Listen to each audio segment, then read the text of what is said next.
Welcome. My name is Carol Carter, and I'm the founder and the CEO of GlobalMindED.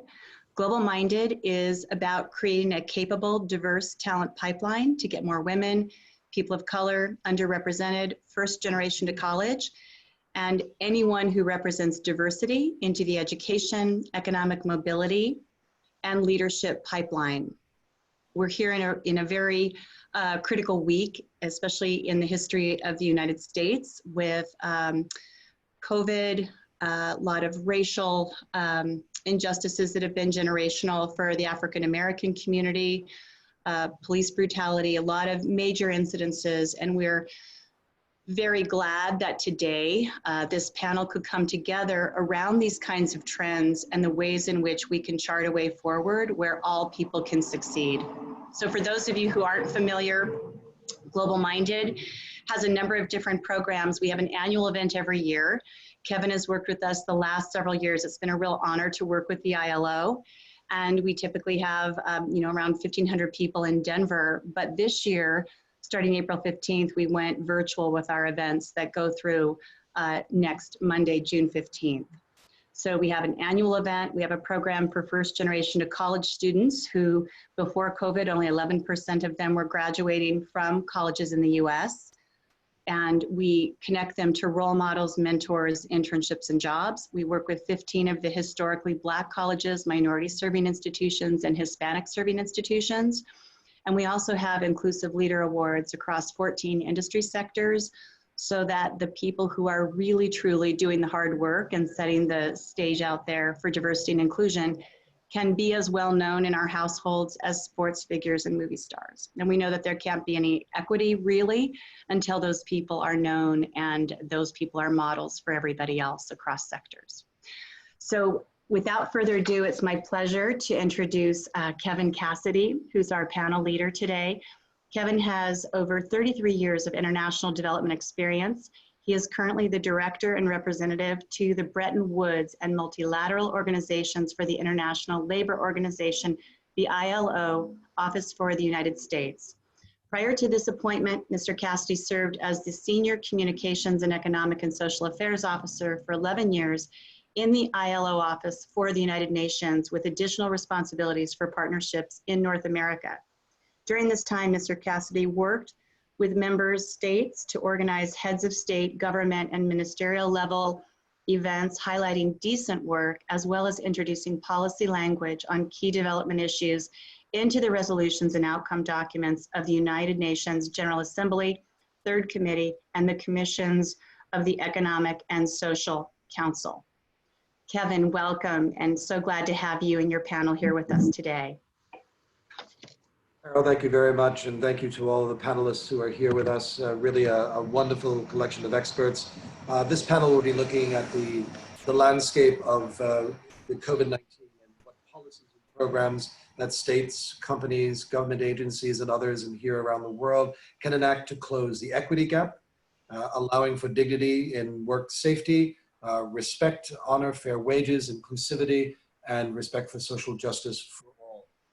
The International Labor Organization is a 100-year-old technical agency of the UN, but we are an international economic actor that helps sets the rules of the road for the current economic model that we have. The ILO has been focused on the future of work issues, but of course, when COVID had struck, this has had a profound impact upon everyone, not only the threat to our public health, but also economic and social disruption, which threatens our long-term livelihoods and well-being of millions. Today, we have a number of experts, and I'd like to introduce them all at first, and then ask one by one to give their presentations. Firstly, we'll have Ms. Abby Snay, who is currently the Deputy Director for the Future of Work at California Labor and Workforce Development Agency. Prior to this appointment, Abby, for 45 years, was the CEO of Jewish Vocational Services, which provides a person-centered approach to meet people where they are, help them identify goals, abilities, and provide them with tools and training to help them successfully pursue a career path. We also have Mr. Nate Williams. He is the Director of Global Policy Partnerships at LinkedIn. And Nate has been working with LinkedIn's policy, product, business and development and data science teams to evaluate, define, and execute new public sector partnerships that leverage LinkedIn's technology as a means of completing the economic graph, which is a real-time map of the global economy. We are also fortunate to have Mr. Evan Haidt. Evan is the Division Director of the Division of Research of Learning and the Directorate of Education and Human Resources at the National Science Foundation. In this role, Evan supports research and development on learning in relation to all STEM disciplines for all age groups and across various settings, formal, informal, and online. We are also joined by Ms. Leah Brown, who is based in London and is the head of legal for a company called Trussell, which is a Series B fintech startup and a free mortgage broker that's making mortgages fairer to everyone. Leah was formerly a legal advisor to the Kuwait Investment Office, as well as a deputy legal counsel for Tindaris and a corporate associate at Simpson Thacher Bartlett. And finally, Mr. Srinivas Reddy, who is the Chief of Skills and Employability Branch at the ILO in Geneva since 2018. Prior to taking up this position, he was our country director in Bangladesh during 2013 to 2016. Many of you may remember the Rana Plaza collapse. Mr. Reddy was there at that time. And he has previously been the senior advisor on technical and vocational education and training for ILO offices in India, Indonesia, and Bangladesh. Thank you, one and all. Abby, I turn to you first, if you would be kind enough to make your presentation. Thanks. Thank you, Kevin, and thank you, Carol and GlobalMindED, for the opportunity to be part of what I know will be a really exciting and illuminating and important conversation.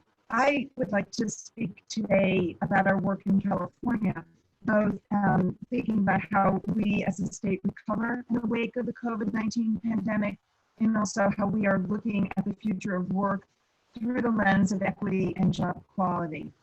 Far before the transformations that were brought to our economy by the current pandemic, we in California were thinking about the future of work and its implications for California's workforce. On International Workers' Day in 2019, our Governor, Gavin Newsom, signed an executive order to establish the Future of Work Commission with a mandate to develop a new social compact for California workers based on an expansive vision for economic equity that takes work and jobs as the starting point and assumes that the future of work is not inevitable and will be shaped by our actions.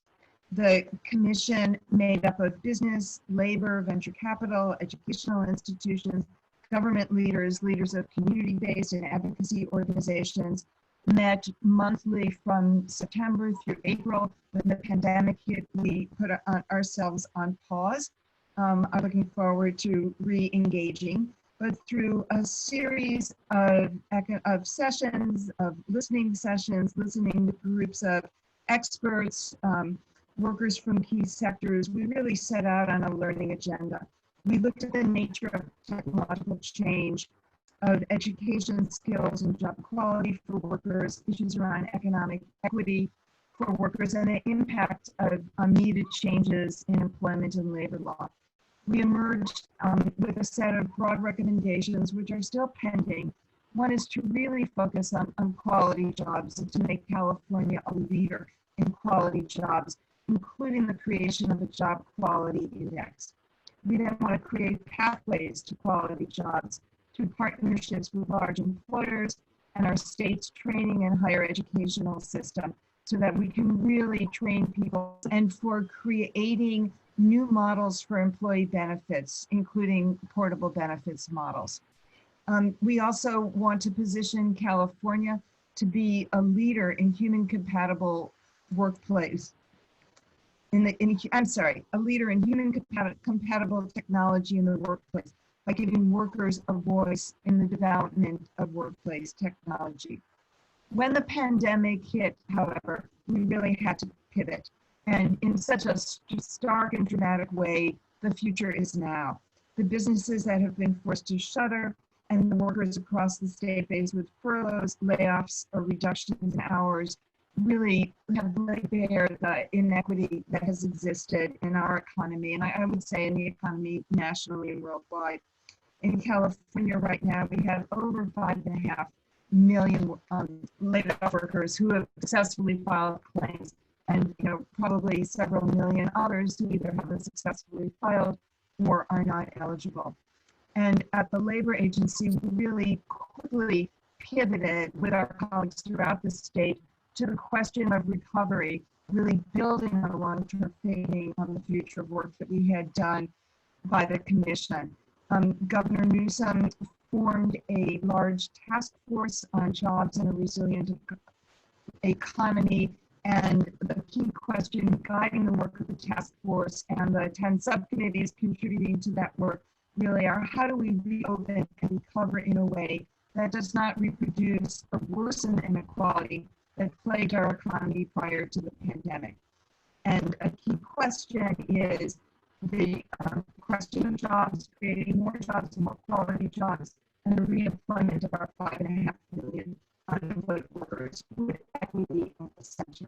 And so we're trying to drive a high road recovery, which means restarting the economy by supporting the state's best employers, paying close attention to job quality, climate resilience, and economic opportunity for workers at all skill levels.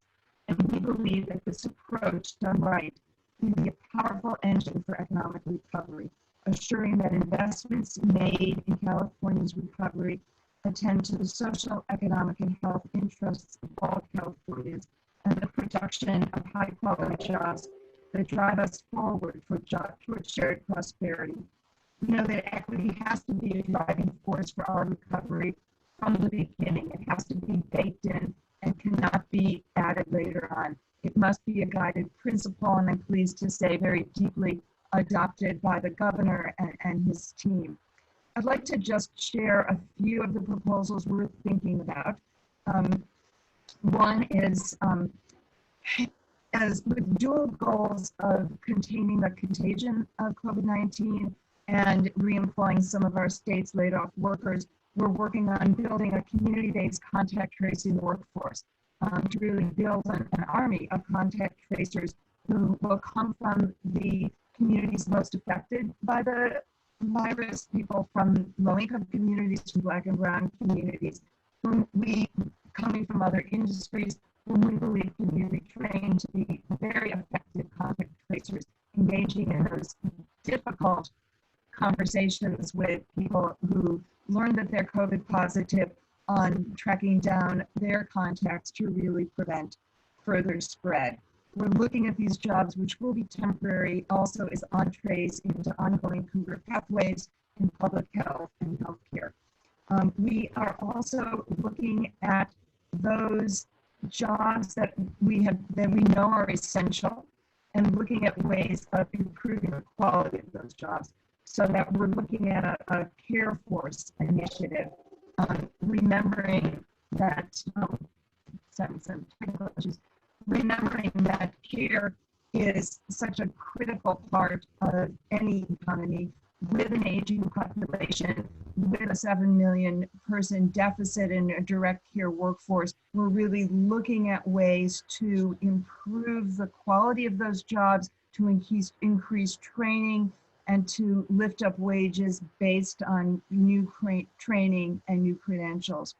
Also, and thirdly, in recognition of the really cataclysmic events of the last few weeks, with equity at the center, we're looking at creating a youth job corps, recognizing how youth coming of age in an economic crisis suffer lifelong adverse effects from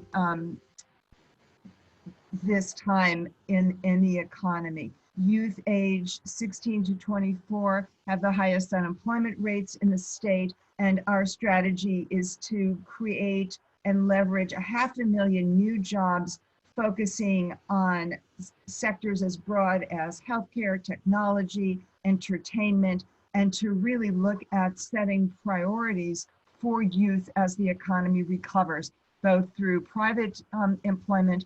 Our next speaker will be Nate Williams. Nate, could you speak a bit about the kind of socioeconomic, the gender, the equity gaps, diversity, inclusion? I mean, you've got a unique perspective working at LinkedIn, so the floor is yours.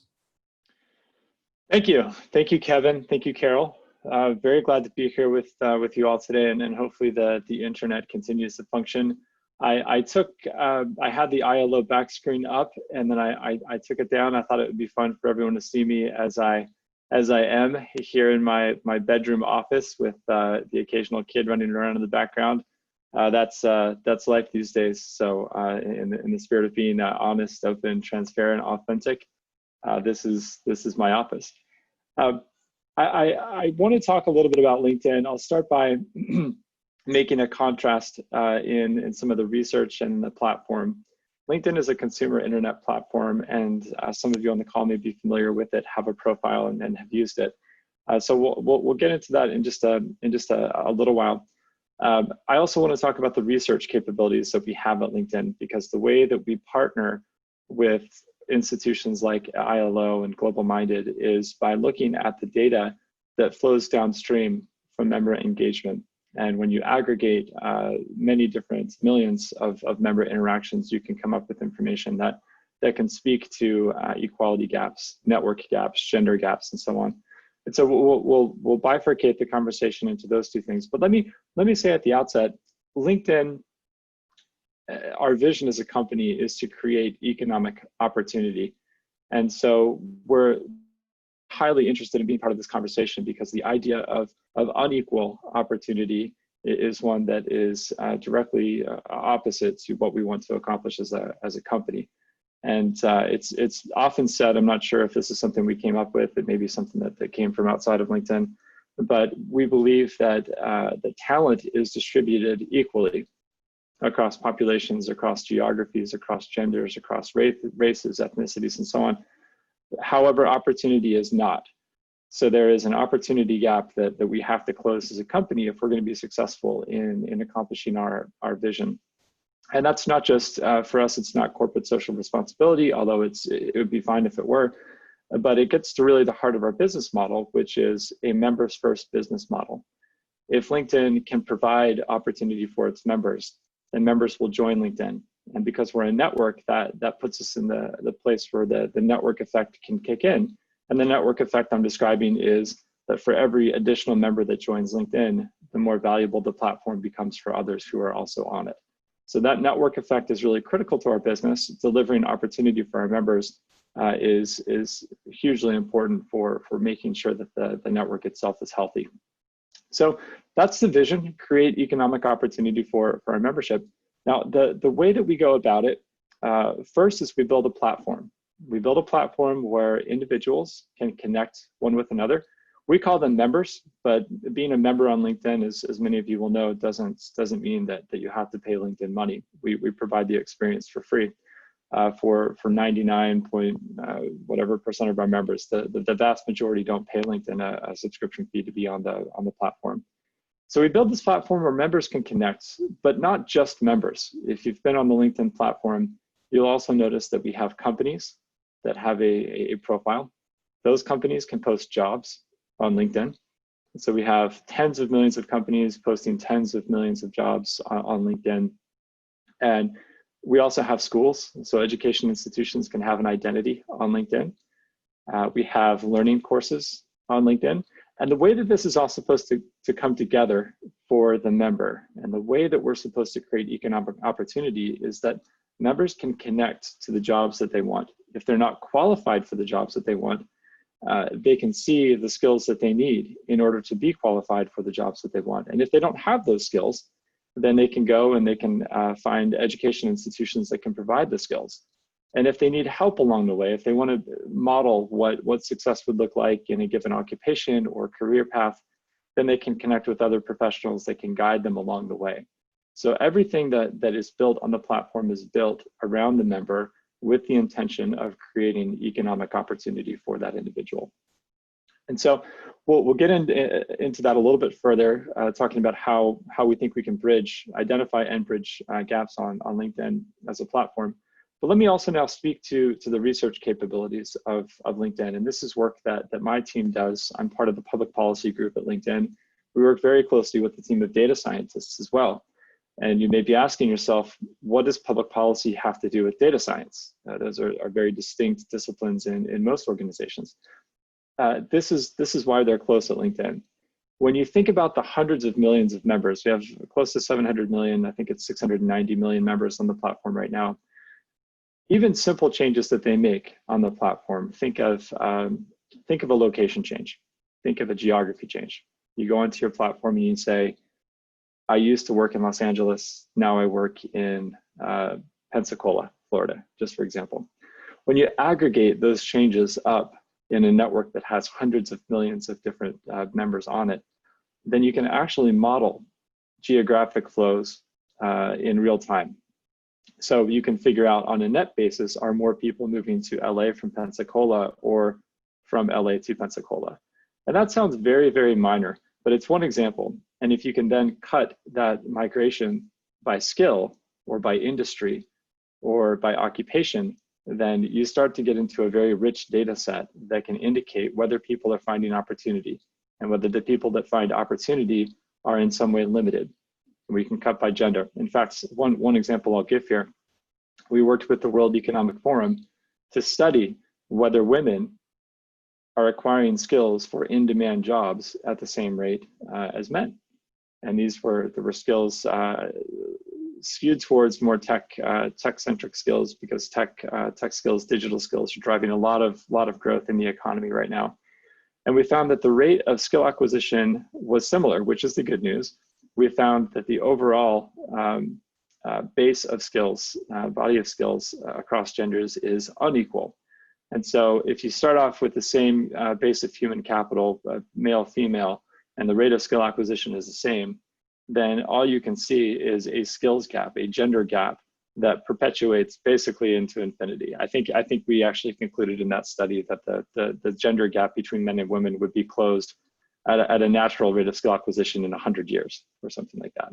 So you get to see kind of how all of the activity that happens in the platform, if you study it from a data science and a policy point of view, can be useful for identifying gaps and then ideally influencing policymakers and other stakeholders to take action to close those kinds of gaps. So that's what the team does in normal times. As we all know, these are not normal times. And so what that's done is it's even heightened the risk that certain populations face. And I'll give a couple of examples here. There is historical precedent for these kinds of disasters. I know it feels like every day is something new, but after Hurricane Katrina, we saw unequal rates of wealth creation in white and Black populations in the recovery. So that's a threat, right? Do people come out of the COVID economic shocks in some type of unequal way? In the Great Recession, we saw that. In the tech recession back in 2000, we saw that. All the way back to the Great Depression, we see that these kinds of economic shocks can create the circumstances where people are either resilient and recover or aren't and don't. And if we let things happen according to their natural course, there will be populations that get left behind. There will be inequalities that, instead of being bridged, are actually exposed and accelerated. So that's the risk that we have, I think, today in the context of COVID. I'll say just a few more things and then conclude. I'm hoping that we have a little bit of time for questions from the audience. I see quite a large number of people on here, so I'm hoping that we can get into some really interesting discussion as we go. So I won't say too much more, but what LinkedIn is doing with COVID, I'd like to touch on just briefly. So in terms of the product itself, we're mindful at LinkedIn that as a network, if we don't act deliberately, we could end up exacerbating gaps, whether they're gender gaps or racial gaps. And the way that this could happen, think about the way that the recruiting works for an employer, right? If you're making referrals, typically you'll refer people in your network. And if your network is homogenous, then you'll refer people to a job opportunity who look like you, who think like you, who comes from the same background as you. So when we build products at LinkedIn, and then we make them available to members or to employers that use our services, we're very careful to study the before and after effect of any new feature. And we've committed as a company that we won't launch features that exacerbate opportunity gaps. And I'm using that language, it's broad, but it encompasses gender gaps, and it encompasses gaps in minority populations. And we're very careful to study this so that we don't make it any worse. Our aspiration as a company is to actually bridge those gaps. A few things that we've seen in the data that make this especially important to us. And these are things that we can see on the LinkedIn data, in the LinkedIn network that we share, because it's our data. If we didn't share it with the world wouldn't learn from it and adapt to it. Where you grow up, we look at zip codes on LinkedIn. And a member in a zip code with a median income over $100,000 is nearly 3 times more likely to have a stronger network than a member in a lower income zip code. That's a fact. It's grounded in LinkedIn's network. We want to tell the world about it because that's not at all what we want to happen. There shouldn't be those kinds of disparities in inequality networks based on income. Where you went to school influences the kind of network that you have. So a member of a top school is more than 2 times more likely to have a strong network compared to someone who didn't. Where you work matters. A member who works at a top company, so think of employers that are high in demand and get lots of applications and have a very low acceptance rate, is more than 2 times likely to have a strong network. So if we were to leave the network on its own and not act deliberately to identify and bridge gaps, then those are the types of disparities that we could end up exacerbating. Success on LinkedIn's platform would look like people who grew up in rich areas, went to top schools, and work in top companies being successful. That's not at all what we want to happen. So again, when we ship new features at LinkedIn, we're very careful to look at the effects on network quality, on access to jobs, so that we're bridging gaps, not exacerbating them. On the research side, a few things that we're doing right now with COVID and more generally. So we intend to work again with the World Economic Forum to study gender gaps. So that's research that came out in January this year that will come out again in February. We look forward to working with the World Economic Forum, potentially the ILO, Kevin, on some of the research to gender gaps. We're working with the World Health Organization as a platform where information is shared. We want to be part of helping limit disinformation and misinformation related to COVID.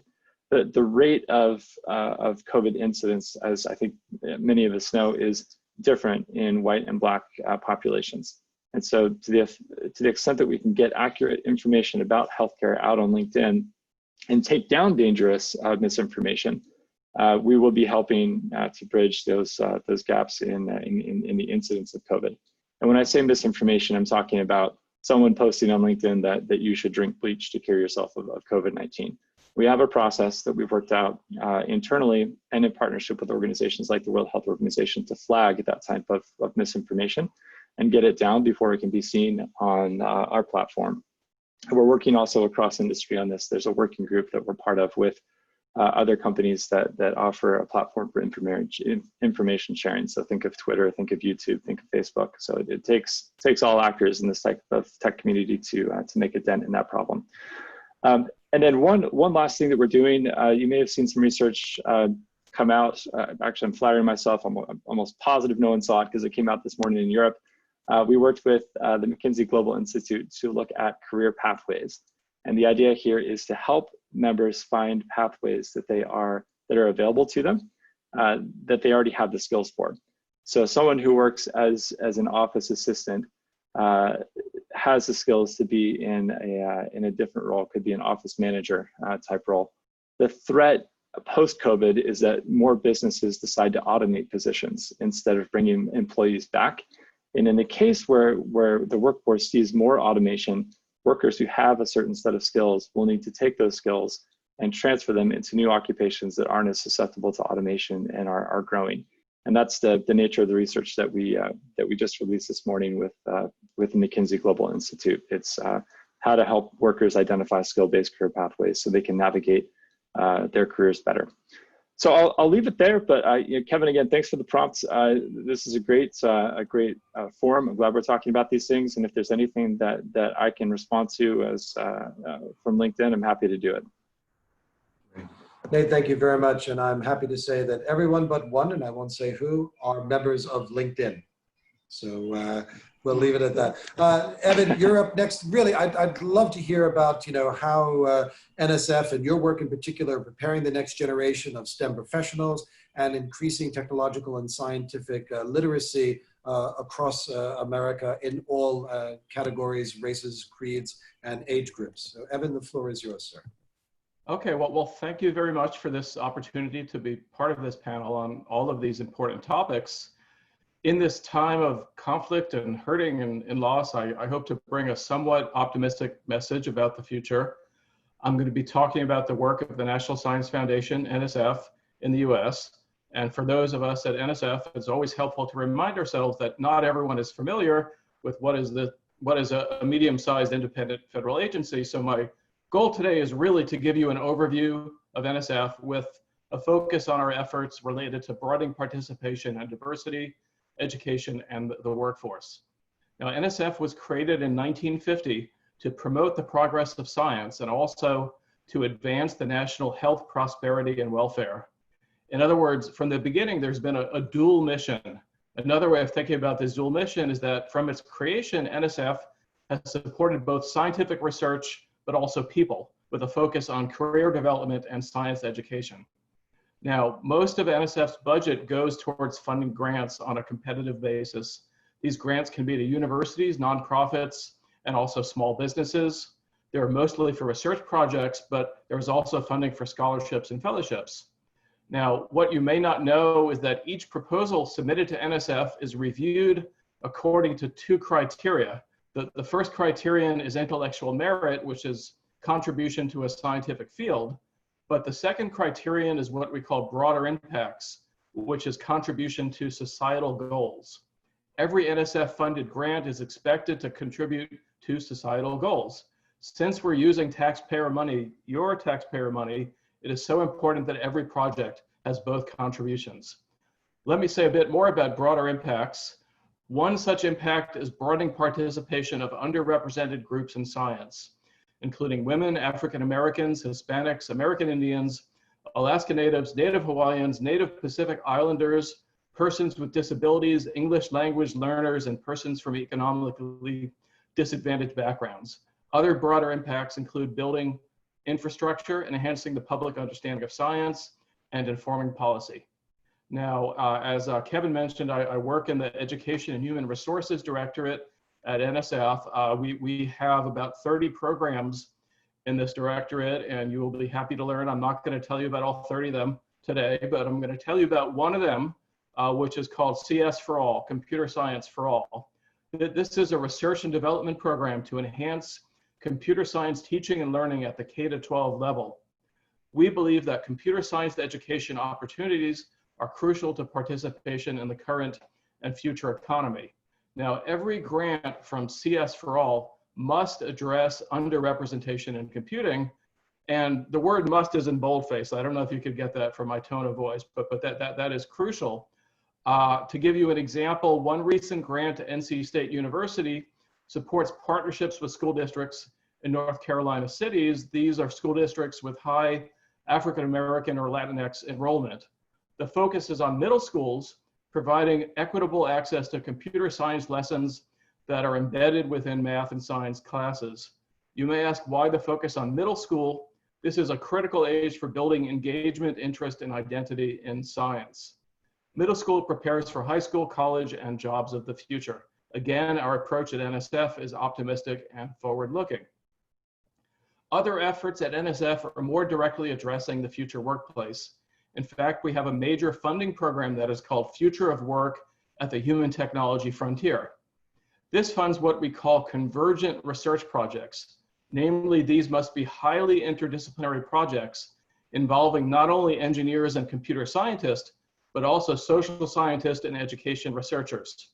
Each project must address some technology of the future, such as virtual reality or robotics, but the project must also address work and workers of the future, including issues such as workplace-based learning, health and safety, equity, inclusiveness, and economic impact. So I'll give you an example of one project. One Future of Work grant is jointly to UC Irvine, Purdue University, and MIT.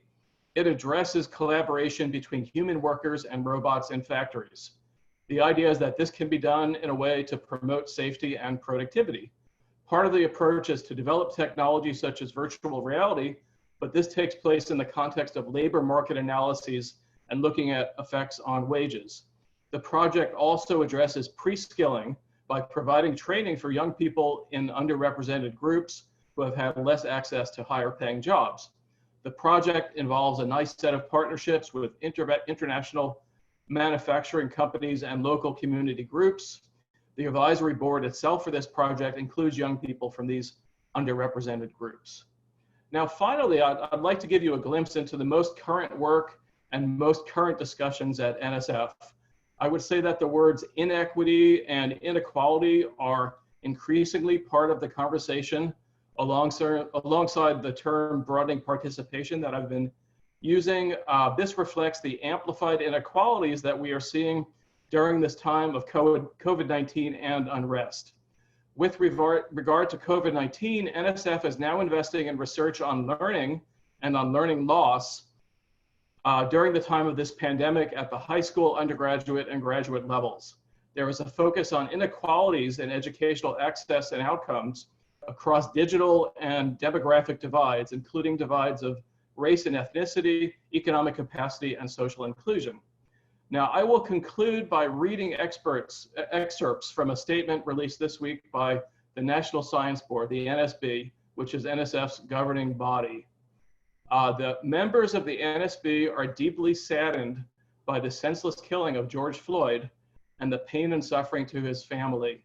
During this period of national reflection, we grieve with all families that suffered under similar circumstances and stand firm in condemning the racism that these acts highlight.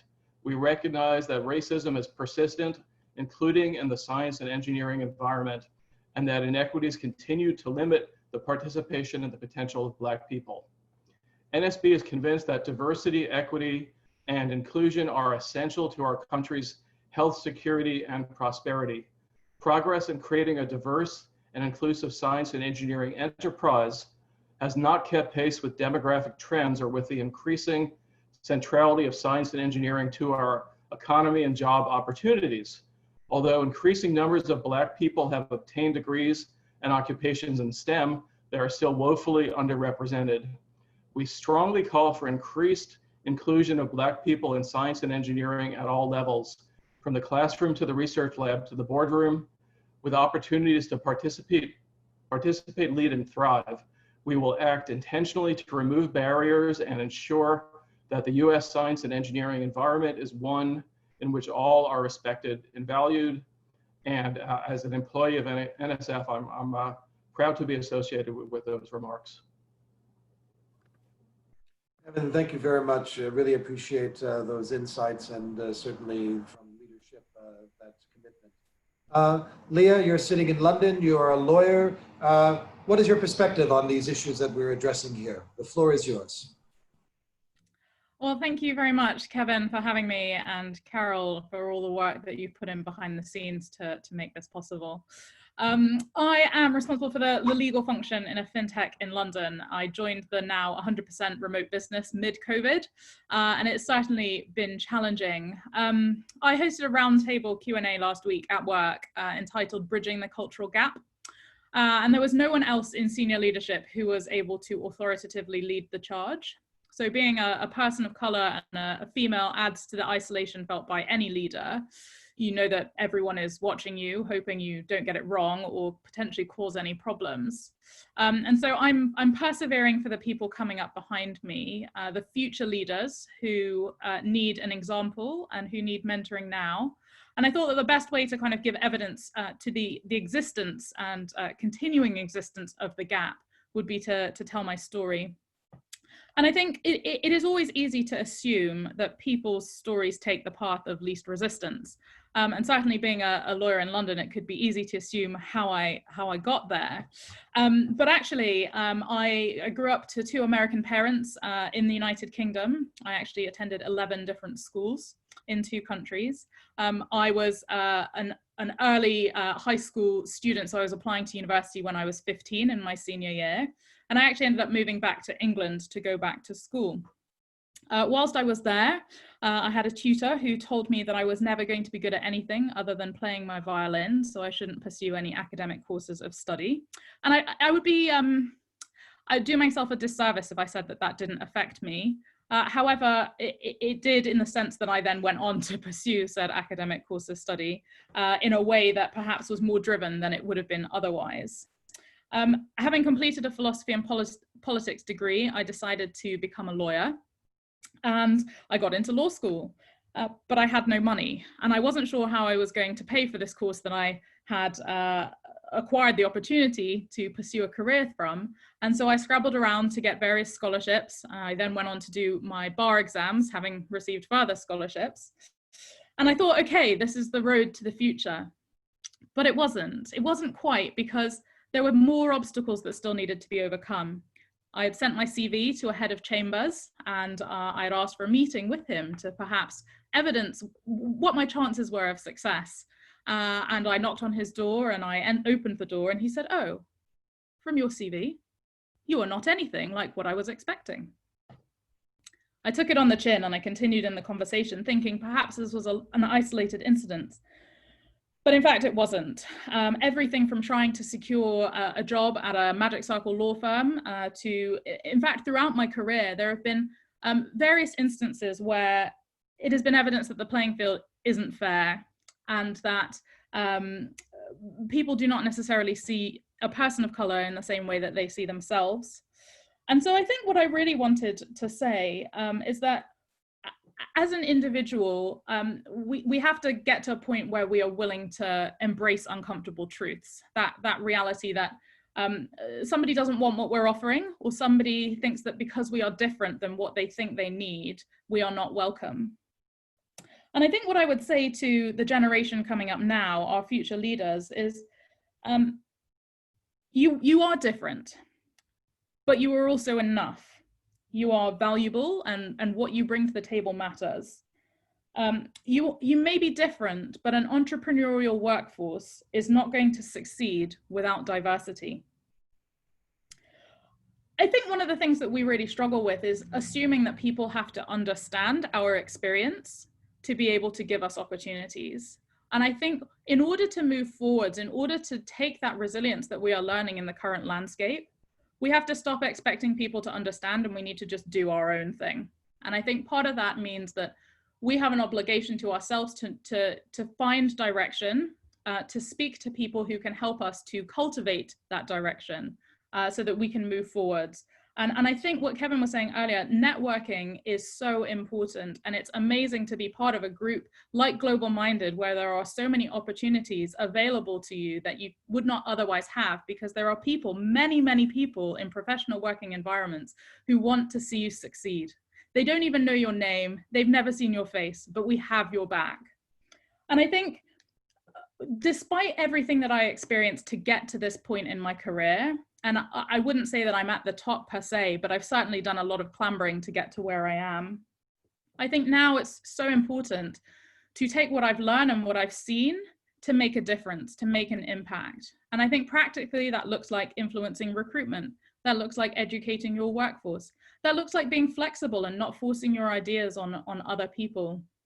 I think there have been a lot of cultural challenges, particularly in the UK, as it's sought to distance itself from the racial landscape, certainly in the US. But actually, the more it does that, the more it becomes obvious that what is going on in the US is also going on here. That kind of systemic racism that affects every area of our lives is continuing. And so I think what we need to do as ethnic minorities, as people of color, as people who don't necessarily have the same advantages of others, is we need to come together and we need to support each other, and we need to keep looking forwards, because there are opportunities, they are available to us. We just have to work a little bit harder to get them. And that is a fact. It's an inconvenient fact, but it doesn't mean that you're not going to succeed. Great. Leah, I was waiting for the next chapter, so we'll get to that in the question section. So thank you so much for that, that view of your journey, and I really appreciate that. Srini, you're batting cleanup for us here. You are working on employability, on global skills and learning. You're a part of the Future of Work Innovation Labs at the ILO. Tell us what is going on in the future. What do people need to know, and how are people not only in developed countries but in developing countries where you have a great deal of experience responding to this, and what do they need to do? The mic is yours. Thank you, Kevin and Carol, for the opportunity for me to be able to interact with colleagues here. Future of work is ideas. This title has captured it so well in terms of really the key elements. Every element is so important. ILO, as part of the centenary celebrations last year, has examined this at great length in terms of really how to make the future of work is accessible and really affordable to all people. So the Global Commission on Future of Work, comprising of eminent personalities from all parts of the world, including governments, employers, and workers' representatives, have come up with 3 major recommendations. I would like to delve into some of these recommendations and see how it is so important for us to reflect on some of these recommendations at this critical time when we are going through COVID crisis. The Global Commission on Future of Work recommended that increased investments must be made in people capabilities, investing in people capabilities, investments in creating decent work, and investing in institutions of work. So 3 major recommendations as part of the Global Commission, which the ILO adopted some of those recommendations into Centenary Declaration. For today's topic, I would like to focus on the first one. What does it mean actually investing in people capabilities? What are the key elements and how do we really unravel and examine some of those elements like colleagues have already dealt with? So there are 4 elements in investing in people capabilities that the Commission has recommended. The first one being investing in skills and lifelong learning. People to have access to skills and lifelong learning. And in fact, the Global Commission recommended a universal entitlement to lifelong learning. Whoever may be the person, wherever that person may be, should have a universal entitlement to acquire skills, reskill and upskill and lifelong learning to be able to transition from different, from job to job or work to school to work, work to work, work to family, family back to work, in all types of transitions. And particularly transitions are important when technologies are changing. So the whole issue of investing in skills and lifelong learning is an important dimension. And the report also recommended that people require support in the transitions throughout active life stages, the transitions I just mentioned. And also the need to promote transformative action in gender equality. And the 4th element, investments in social protection, which is so, again, becoming so apparent when we are dealing with COVID and support for people to go through the, overcome the crisis. On the issue of skills and lifelong learning, at the ILO being responsible for the skills and lifelong learning, I would like to elaborate a bit more and connect with today's topic. The issue of lifelong learning, and even when we want to look at from the COVID recovery response point of view, how do we enable people to make a transition? A number of sectors have lost jobs today, and they need to find jobs in other sectors. So what sort of support can be given to people for quickly acquiring new skills, maybe, or reskilling and upskilling and facilitate the transition? So it's very important to provide these services, including the matching and employment services, job matching services, so that they're able to make the transition, and certain population groups and also the young people are at most risk.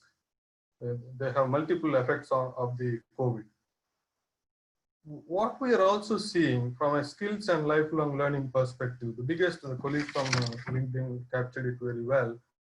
The major issue that we come across these days from the employers is the skills mismatch. People acquire formal qualifications and continuous learning, but what employers are looking at are readily employable skills. So there is a huge skills mismatch in several parts of the world. How do we reduce the mismatch and promote an enabling environment whereby the opportunities for work-based learning and private sector participation, business participation is promoted? And most importantly also, equitable access to skills and lifelong learning. There are 3 major elements when I say equitable access. People need finances to be able to acquire skills and upskill and reskill. And whose responsibility is this financing when we talk about lifelong learning? So the ILO advocates for a shared responsibility by the individuals, enterprises, and public policy. So promoting skills and access to people toward their life stages for them to be able to make transitions. Also, another important element is paid time off to be able to acquire the skills. And the process of social dialogue whereby governments are facilitating employers and workers organizations to be able to make those decisions important for sustainability and also transition of the people. Another last element I would like to mention, when people are required to upskill and reskill to make those transitions from work to work and as a response to any of these disasters, for example, what would be very important to also promote is a flexible learning options and a continuous recognition of skills acquired by people. People acquire skills throughout life stages through various means after formal schooling, through informal learning, non-formal learning, and even as part of life. So the access to affordable and credible recognition systems which count for a qualification or a badging that will enable people to become employed. These are becoming more and more important at this, even at this particular stage of COVID recovery, where targeted measures are required to particular population groups that are struggling to make those transitions. And young people are at even more risk. A large number of young people in developing world, for example, have lost the opportunity to complete their training and schooling. And because of the COVID impact, member states have even started shifting the investment from education and skills and lifelong learning to immediate recovery. So there is an impact that this ILO is calling it as a lockdown generation, where these young people are likely to lose the opportunity to complete their schooling and skills acquisition, and they will have a multiplier impact.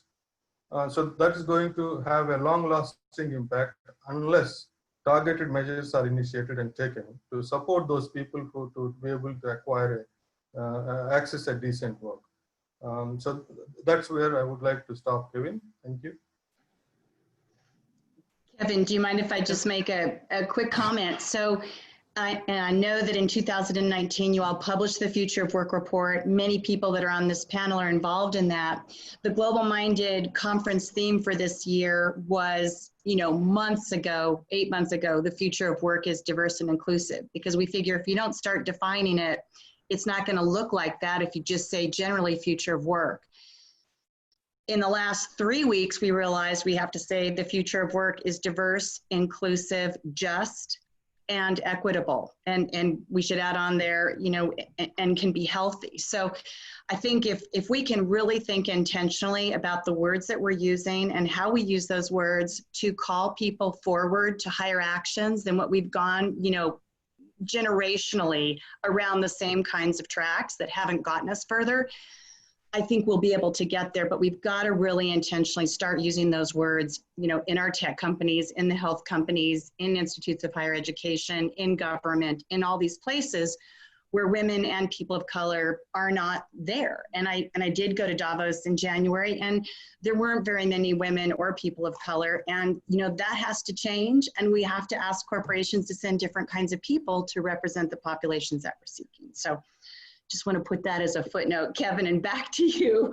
But I figure, representing women of color here, want to make sure we can get that in there. No, Carol, thank you very much for those important remarks. I'm going to go to a bit of a lightning round and ask you to respond to those questions. And I'm going to direct them to people. So I'd like to start with Leah. Leah, when people will see you as the head of legal, you've made it, you're there, you're a role model for them. What do you tell young men and women who have been beaten down and haven't found the opportunity and told, as you said, you're never going to amount to anything? What are the 2 or 3 insights that you give young men and women today to encourage them to move further ahead? I think self-awareness is really key. I think part of the challenge in standing up against people who just want to push you down or steamroll you or ignore you or choose somebody else instead of you. I think there is an obligation on you to be the best version of yourself. You don't need to be anybody else. You just need to be the best version of yourself so that when you show up, you know that you are bringing your A game to the table. And to be honest, if somebody doesn't want that, then they're not the forum for you to participate in. There is a space for you. There is a right employer for you that subscribes to your values and your culture and your education and your abilities. And I would just say, keep going until you find the right forum for you. Excellent. Abby, I'd like to turn to you. You mentioned about the idea about creating more quality jobs. I mean, we are looking for a sustainable economic growth, but also an equitable and inclusive social development. I mean, these two elements are so intertwined with one another. Could you speak a little bit to that about what you're doing in your capacity, both on the Future Work Commission as well as in the Workforce Agency? Sure, thank you, Kevin. What we are looking at, as I mentioned, and I'm sorry that it was hard on the audio for a while there, is not going back to the economy that for many people was booming, but for most people it was not working that well. And really looking at those industries that can offer good quality jobs, looking at ways to create incentives for expanding those industries, and then making connections for people from diverse backgrounds, from disadvantaged communities to build the skills to be part of those jobs. So for example, we're working with the California Office of Economic Development, which is working on a resurgence in manufacturing in the state. We have reason to believe that one of the impacts of the pandemic is the disruption of the global supply chain, and we're seeing that more global companies want to manufacture right in California. They want the California market. So this is a time to create incentives and give support for those manufacturing facilities that will offer high quality jobs and work in partnership to develop people for those jobs. And they're not the manufacturing jobs of the past. These are advanced manufacturing jobs that require a high level of skill. So that's an example. Great. Srinivas, I'm going to turn to you and I'm going to ask you to be a little bit more personal on this. You were the director in Bangladesh when Rana Plaza had collapsed. We had a tremendous loss of life. There was a collapse of the industry. There was a lot of focus on that. How did it build back? And what needs to be done? And what lessons have you learned from that experience that will apply to this disaster that we're facing, this COVID-19, which will always be with us? Thank you, Kevin. I was not expecting this, but I always, so that was a very, very challenging situation, Kevin, in Bangladesh. I joined as a director of the ILO office a week after the collapse of the Rana Plaza, which killed, more than nearly 1,200 workers, and it has a devastating impact. What was, revealing in that particular disaster was, so it's a safety measure that was never experienced of a consequence of that scale. So the issue of occupational safety and health at workplace is so fundamental in ensuring a decent work for any worker. What we have seen after the disaster, an unprecedented collaboration from the international community, countries from North America, Europe, and buyers and brands have put together a great alliance with the local government, employers, and workers' organizations in improving the workplace safety. We have seen major, reform in terms of improving the workplace safety there. It was a bad disaster, terrible disaster, but an eye-opener for reforming and making the industry sustainable. I think, as people say, some of these disasters are so unfortunate, but one could also see it as an opportunity to really take it to the next level, be it in terms of safety. Now, COVID also is a big lesson for us in terms of improving the safety, but also another lesson we are learning is bridging the digital divide. What we have seen, a lot of people who can work from home, that is very good, but several hundreds of millions of people do not have that access. And the digital divide we have experienced is real, both in terms of education, learning, skills, but also work. millions, hundreds of millions of people in informal economy have simply lost the opportunity. So how can we use this, this opportunity, this pandemic, to bridge that digital divide and leapfrog in terms of really making it accessible to large numbers of people? Thank you very much, Srinivas. I appreciate that. Now, speaking about private sector, I'm going to go to you, Nate. You talked about the gaps, how you're addressing that. One of my former bosses, Kofi Annan, had once said, why can't we get people to look at development like they look at the World Cup? People cheer for people to win, right? In development, it's just a very long slog. How could LinkedIn help create incentives for businesses, for countries to want to be the best that they can be in providing quality jobs, in providing opportunities for people who normally wouldn't have those opportunities? Yeah, thanks for the question, Kevin, and thanks for the great questions on the feed. Angela and a couple others have asked great questions and challenging panelists to come up with great answers. So thanks. Keep it up. I think the first thing that private sector can do is to create quality jobs, and LinkedIn's role in helping employers create quality jobs, to get to the heart of your question, is to make it possible for workers to discover that they have other options. So 10 years ago, 15 years ago, employers would post jobs, and if you were a worker actively looking for work, you might find one of those jobs. One of the changes that's come as a result of the consumer internet is that now recruiters can reach out to workers even if they're not looking for jobs. And what that means is that companies have to invest as much time making sure that workers want to stay where they are as they invest in going out to get new workers for the holes on the team that they have. So by facilitating a more active market, and LinkedIn participates in this market, we help make the market, but we're not the only company that does this. So any company that enables this sort of transparency and labor market is contributing. What we're doing is making it more competitive for workers. And what that should imply, if the markets function efficiently, is that the workers are able to set and get a better price for their labor, meaning that salary over time will go up as employers and companies come together to compete for the right talent. So that's a really healthy market dynamic. We're not all the way there yet. I thought the thing that Srinivas, that you said about the informal labor market was really important. Some of the open, transparent labor market dynamics that we see with white collar, middle skill, high skill workers haven't percolated yet down into the lower skill part of the market. When it does, then I hope that the same dynamic takes place. I hope that employers need to compete for talent, and they do that on the basis of making the jobs quality jobs.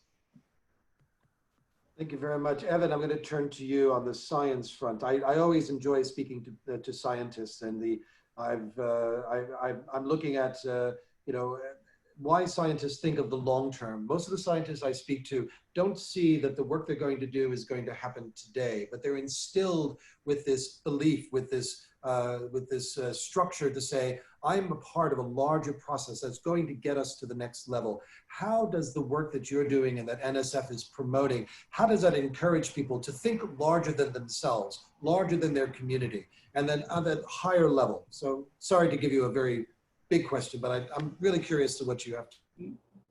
That's a great question. I think of the work of the National Science Foundation as being an investment portfolio, and you have some very, very long-range projects. So you may have heard of the discoveries related to gravitational waves that were verifying some conjectures of Einstein that required decades of funding from the National Science Foundation until we got to that amazing discovery that so many people have seen. Other investments are more short-term, like supporting a graduate student who is getting her PhD, or a teacher who is being trained to work in the school immediately.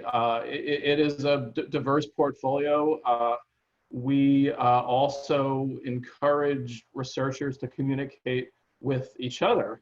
So it is very easy. You imagine the stereotypical faculty member, they've got their own lab, they've got their own project.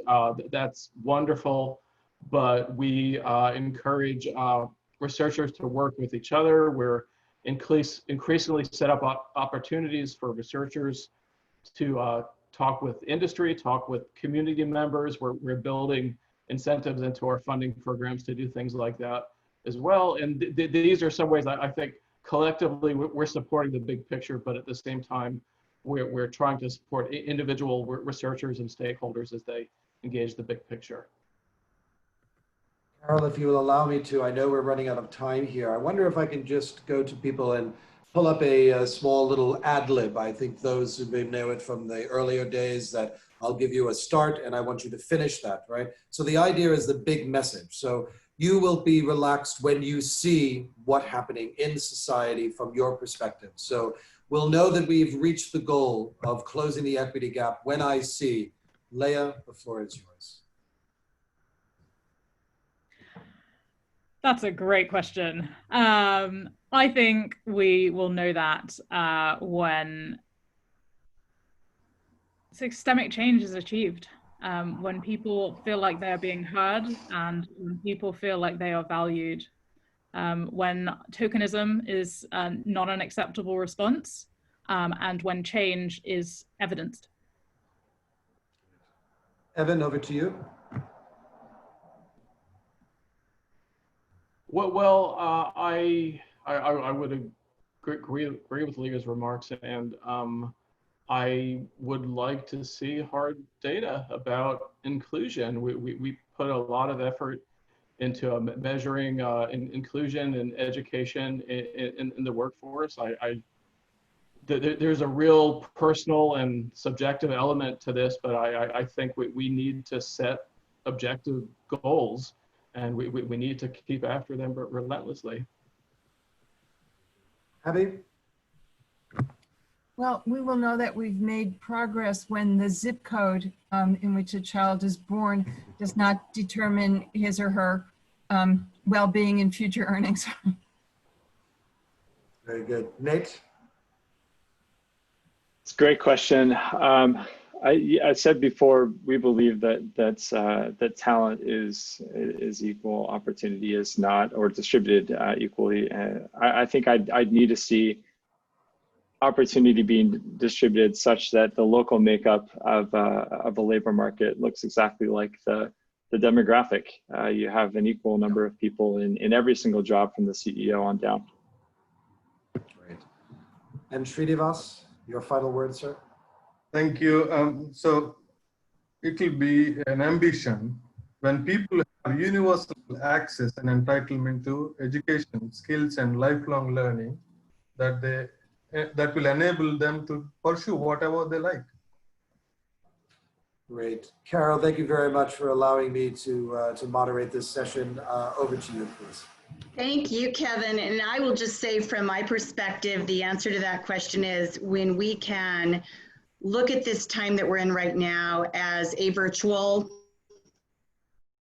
get everybody to financial freedom, especially the underrepresented people who have been able to reach those places. So I want to thank all of you for being part of our movement, our 2020 virtual this year. And I hope we'll see you all in Denver in 2021 and with vaccinations and that we're all live. And just very much appreciate everybody making the time for this. And those of you who have participated, made the time for this with all the different things that you're balancing. And for all of you who want to share this, we'll have it posted by this evening to YouTube. And you can share it with your kids that you might be, I know Nate, you got kids at home, and teachers who might want to get some papers and topics written as a follow-up to